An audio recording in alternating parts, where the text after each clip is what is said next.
What's up, guys? Kid Jerome here. I'm working my way through 1001 albums you must hear before you die, where I listen to a random album every day, and today I'm working with one simply called Live. Live is the fourth album by the pioneer of Afrobeat, Nigerian legend Fela Kuti, his band the Africa 70, and English drummer Ginger Baker, known for his work with Cream in the late 60s. Live was released in 1971 following Ginger Baker's pilgrimage to Africa to immerse himself in the rhythms and the sounds of African drummers and really broaden his musical horizons.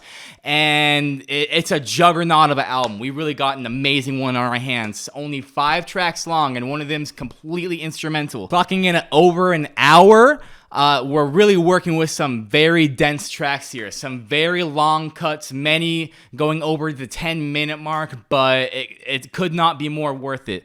This is a very unique album, a very wonderful, jammy album with no shortage of wonderful textures and moments. My first impression of this album was I was almost overwhelmed with how many different sounds there were, how many different instruments were coming from every direction, and most importantly, how masterful everyone is at their respective instrument. Everyone seems to just be on a different level with what they're doing, and they work so well together that they've created this sonic masterpiece.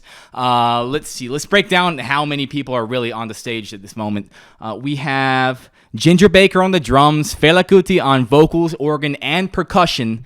And then we have the Africa 70, which consists of 2 trumpets, a tenor saxophone, a baritone saxophone, a rhythm guitar, electric bass guitar, another set of drums, 3 conga players, sticks, and a shikiri. So we have, if my count is right, 14 players on the stage. It could get a little chaotic with a less professional ensemble, but like I said earlier, these are just such masters of their craft that it really serves to their advantage. The first thing we get from Live is this big full band intro. You have these plucky bass lines in between these punctual trumpet stabs. You have these consistent and groovy drums. You have Fela Kuti's soulful, heartfelt singing. It's just this massive wall of sound that really envelops the listener. There's this really interesting sequence of cutoffs in the first song. All these musical breaks giving way to different movements that I thought was fascinating but hard to keep track of, so I wrote it down. Bear with me for a moment. So the first break comes when the trumpets cut out, and to meet the silence is this organ solo from Kuti. His organ playing is very free-flowing. It kind of sounds like his voice in several ways. The melodic contours that he takes you through with his organ are very jazz-inspired, very jovial, very uplifting. It's a wonderful, beautiful sound. So for a moment, it's just Kuti on his organ and drums. It's just organ and drums, and they're ramping off of each other. And then after that, we have everything cut out again. Now it's just drums, and Kuti's vocals bleed through. And what amazing vocals. So heart-wrenching at times. The trumpets come in, and the entire band is back, ramping back into their groove, but it cuts off entirely again for a triangle fill. Just for a couple bars. I've never been so happy to hear a triangle. Finally, the band ramps back up into the groove, taking us into the outro of the song and straight into the next one. Structurally, each song is kind of this collection of solos where you have this really strong rhythm section with 3 congas, 2 drummers. Give me a break. Just so many percussive sounds building this strong bass for the melodic instruments, the organ, Kuti's voice, the saxophones, just tearing apart these musical structures, really just going ham. It is constantly impressive what they're able to do when given a platform. During these solos, as the melodic instruments start to pick up steam, pick up energy, the rhythm section starts to really swell along with it, creating this synergistic exchange. It's really it's something to behold. It feels like you don't hear these kinds of exchanges anywhere but jam bands or these big band experiences that have really fallen out of the mainstream. So looking back at this 78 album and hearing something so impressive, so big, it makes me reminisce something that I wasn't even alive to experience. And that's incredible in its own right. One of the defining characteristics of Afrobeat is its effortless blend of a ton of different musical genres, different textures, and that really comes through when they start soloing. So for instance, we have on Let's Start the saxophone solo.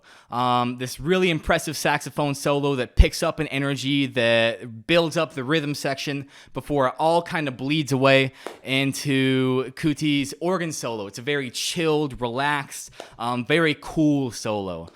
For them to transition between these two modes so quickly, so expertly is really, it's just impressive. Everything's impressive. Yeye Desmel has this really impressive energy-building saxophone solo, yet another one of those, before giving way to Ginger Baker's absolutely monstrous drum solo, a killer drum solo, one of the most impressive drum solos I have ever heard, live, recorded.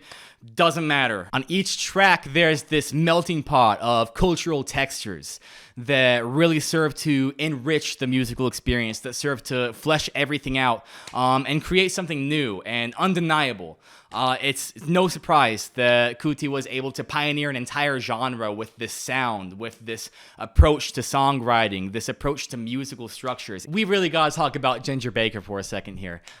Ginger took this experience somewhere that I never expected it to go. He brought out the best of everyone on stage in the same way that they brought out the best in him, and it was this really beautiful exchange. On Yeye Desmel, we have these frantic snares, perfectly timed toms, these wonderful hi-hat accents. Everything is just chugging along like a machine, but it's at no point robotic. He has so much soul in his drum playing. He puts so much of his heart into it that it almost feels like a melodic instrument in and of itself. It's truly incredible how Afrobeat is able to take in all these different sounds and make it part of its own thing, as if it always was. Ginger Baker would, in a lot of other instances, sound out of place. There's not many avenues a rock drummer could go besides rock music. I mean, you can't really have someone just going absolutely ape on a Wiggle song. It's not going to make any sense. But on Kuti's songs with his band of, 13 other people, he just sounds right at home. It sounds like he was always supposed to be there. And they create this wonderful fusion. This fusion really comes to a head in the final track, a big, long, extended drum solo. At the beginning of this drum solo, the Africa 70 really sort of takes the lead. Ginger feels kind of understated at first. He's allowing them to lay down a foundation to start a rhythm that he then follows.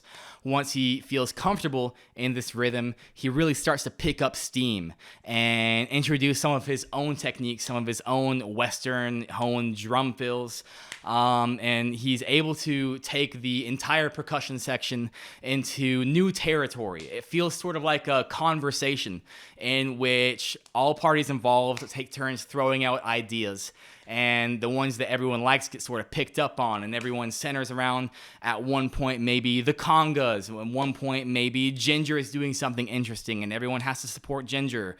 Tony's going crazy the entire time. It feels like there's 6 drums on stage, but it's only 2 drum sets and 3 congas. It's amazing stuff. It's percussion at its peak. I can't really think of many other bands at all that would be capable of this magnum opus of percussion. All throughout the drum solo, you can hear the crowd cheering. They're loving it.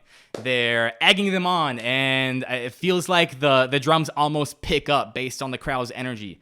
It feels like every participant who watched it, who was on stage, was part of the art piece that came out. And it really makes me appreciate what music is capable of. And it honestly makes me more critical of music that doesn't make me feel this way. Live is, without a doubt, the best live album I've ever heard. The union of Ginger and Kuti was as unpredictable for me as it was awe-inspiring. The inherent eccentricity of Afrobeat gave Ginger an opportunity to really blend with the sounds around him rather than clash. The undeniable mastery of everyone on stage allowed them to create this new sound that seems almost impossible to follow. Like I said earlier, it's no surprise that Kuti was able to pioneer an entire genre with this absolute monstrous sound. What a guy, what a legend. A couple standout tracks for me were Yeye de Smell and the drum solo at the end. Amazing stuff, absolutely worth checking out. I think it should be on everyone's shortlist. I would recommend this album to everybody. Everybody, please go listen to this album. I rate it a 10. It's a strong 10. It's a really, really strong 10. If this isn't a 10, what is? Thank you guys so much for watching. This was an amazing experience for me. Let me know what you thought about the album in the comments. Leave a like if you enjoyed the review. It really helps me out. You can follow my journey in the description. Make sure you subscribe and turn on your notifications so you don't miss tomorrow's video. And peace.